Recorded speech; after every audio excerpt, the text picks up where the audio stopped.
So this is kind of a textbook example of the juniper encroachment. You can see kind of these smaller trees that are starting to get established in the sagebrush, as well as some of these bigger trees. As they kind of moved down from the rocky slopes into the valley, they continue to work their way down into the flats, encroaching on the sagebrush and eventually turning into those juniper woodlands, kind of like we see below us here. So this is a good example of what happens when it turns into kind of a juniper woodland and the juniper is completely taken over. These are kind of some shallow soils, so instead of the juniper taproots going down, they're more spreading out and absorbing all the water and choking out all of your herbaceous and brush components.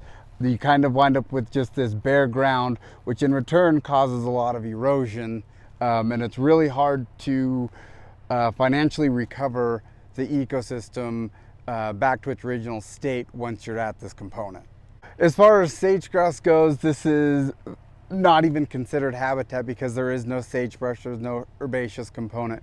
But in addition to sage-grouse, this is not very good livestock grazing either, because there is nothing really for the livestock to eat. The forage has pretty much been outcompeted by the juniper, and wildlife follows that same category. This is exactly what the Bosh project is trying to prevent, these areas where there still is a brush and herbaceous component from turning into a juniper woodland.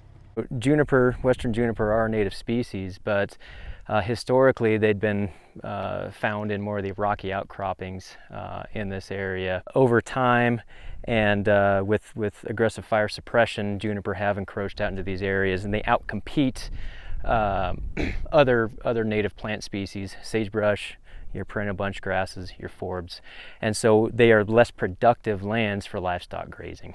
I will say that, of course, our mission is different and unique, where our focus is generating revenue on our state endowment lands for the endowment beneficiaries, predominantly K through 12 public education. So all of our lands in the treatment area are leased out for livestock grazing. When juniper encroaches into these areas, it does two things. It makes it less productive for forage for livestock and less productive for forage and habitat for wildlife, sage-grouse included.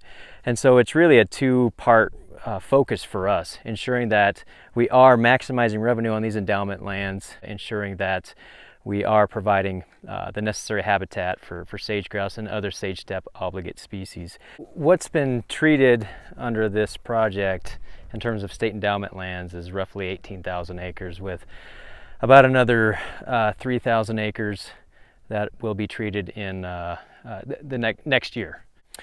I think today we've got a strong working relationship with our federal partners, with the BLM, the Fish and Wildlife Service, the Forest Service. We're all working together on trying to find ways to achieve mutually agreeable outcomes on the landscape. And so, again, the relationship and the partnerships are vitally important to get this work done on the landscape. And without those types of collaboratives, I don't think we're going to make as much progress as we have seen today.